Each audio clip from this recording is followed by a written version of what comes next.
In the last video, I shared how to make carrot cake, but for those of you who want the cupcake, I decided to make this video separately. So let's get started.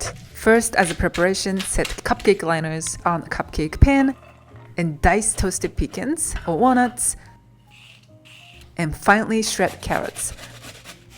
Next, whisk all the dry ingredients, which is all-purpose flour, sugar, baking powder, baking soda, salt, cinnamon, and nutmeg. In a separate bowl, whisk egg, oil, and vinegar, and add a little bit of hot milk. Whisk well, and slowly add the remaining milk while mixing.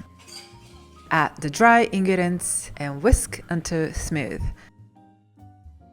Now add the pecans, raisins, and carrots and mix until combined.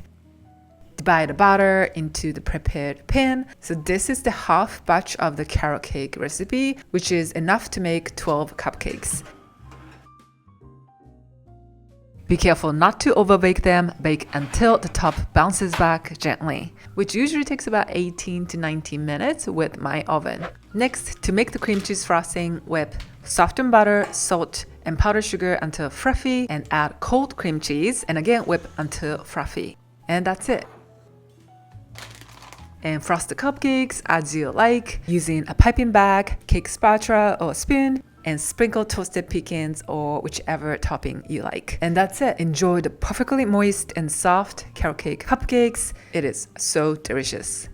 If you are not consuming the cupcakes within that day, wrap them tightly with plastic wrap and store them in the fridge and heat them in the microwave or just leave them at the countertop to enjoy the best texture. Today the video was nice and short, but if you try this recipe, please let me know and tell me how it was. Thanks for watching, and I'll see you in my next video.